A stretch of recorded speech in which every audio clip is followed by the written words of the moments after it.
Santana é conhecida por seus pterossauros, mais comumente conhecidos como pterodáctilos. Alguns são enormes, outros são intrigantes, porém todos eles são estranhos.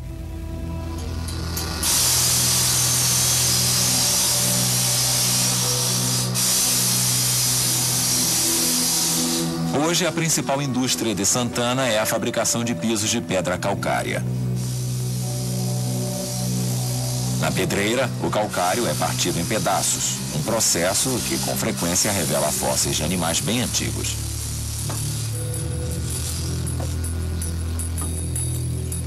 Para encontrá-los, Martial precisa apenas examinar os pedaços.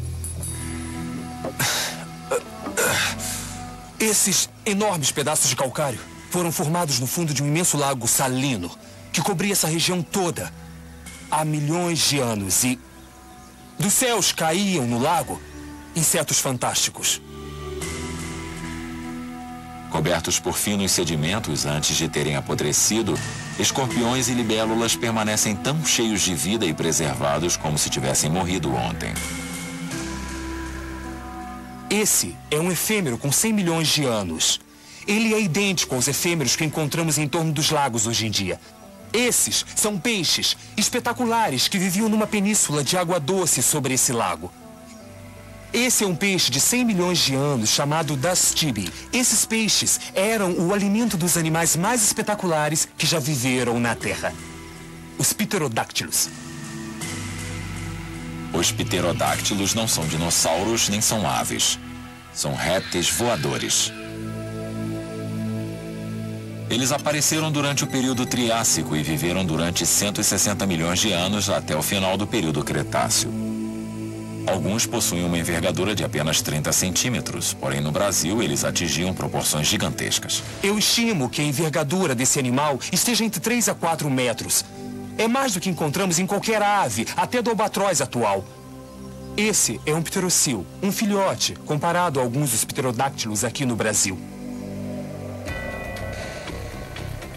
Há 100 milhões de anos, durante o período Cretáceo, Santana era coberta por um enorme lago salino.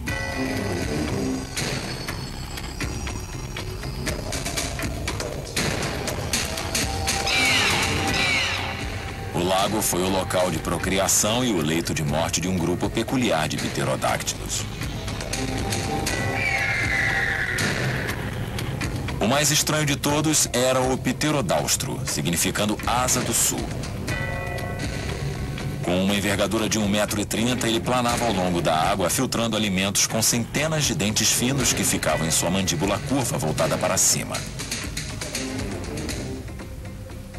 Do outro lado do mundo, o paleontólogo Dino Frey recebe os fósseis de Santana. Seu museu em Karlsruhe, na Alemanha, é o relicário dos pterodáctilos do Brasil.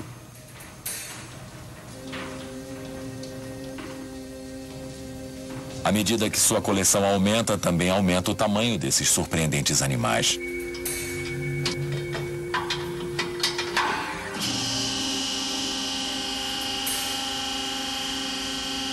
A peça central do museu é um gigante chamado Quetzalcoatlus, em homenagem a um deus asteca.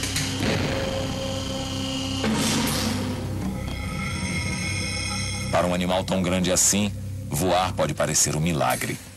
Esse animal aqui possui uma envergadura de asa de 11,5 metros. Nós encontramos maiores, mas ainda não encontramos os maiores de todos. A única coisa que podemos provar é que eles realmente podiam voar. Os pterodáctilos conseguiam alçar voo porque seus membros anteriores apoiavam uma enorme membrana que se estendia por todo o seu corpo e até os membros posteriores. Mas era a singular modificação em seus membros anteriores que faziam a diferença. Seu quarto dedo era bem alongado e grande. Quanto maior o dedo, maior sua envergadura. Com asas bem leves, teria sido facilmente possível voar centenas de quilômetros por dia sem apenas um batimento de asas. E também era possível que eles viajassem através do mundo.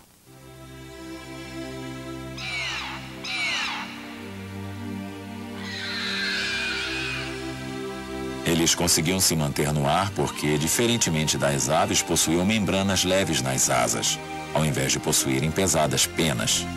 Mas eles também possuem outra vantagem. Os maiores ossos de seu corpo, os ossos dos membros dianteiros, são ocos.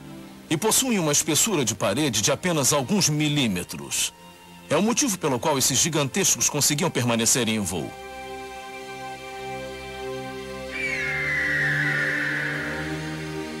Como os pterodáctilos não pesavam mais do que um homem, eles podiam, tal qual uma asa delta, estender suas enormes asas ao vento, pegar uma corrente de ar termal e subir aos céus.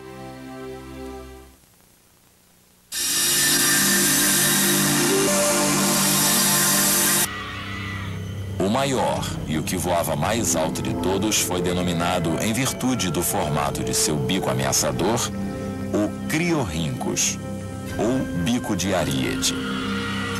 Ele viveu há 110 milhões de anos durante o período Cretáceo. Sua envergadura de asa média era de 6,5 metros e um crânio projetado como a quilha de um barco. Os criorhíncos mergulhavam seu bico na água e sulcavam a superfície da água em busca de peixes. A pesquisa sobre os pterodáctilos como o criorhíncos revelou um fato surpreendente. Eles jamais paravam de crescer. Quanto mais vivesse um pterodáctilo, maior ele ficava. Com a ajuda das crianças de Santana, Dave Martell estava recriando o que pode ser o maior criorhynchus já encontrado.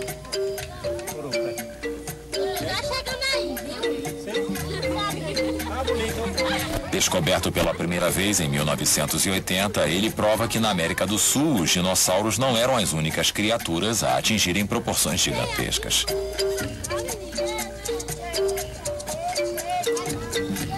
Trabalhando apenas com os ossos recuperados até o momento, Martell conseguiu calcular a envergadura de asa do animal. Esse é um pterodáctilo aterrorizador. Foi o maior animal voador que já existiu, com envergadura de aproximadamente 13 metros. É do tamanho de uma pequena aeronave. Foi a maior engenharia da natureza.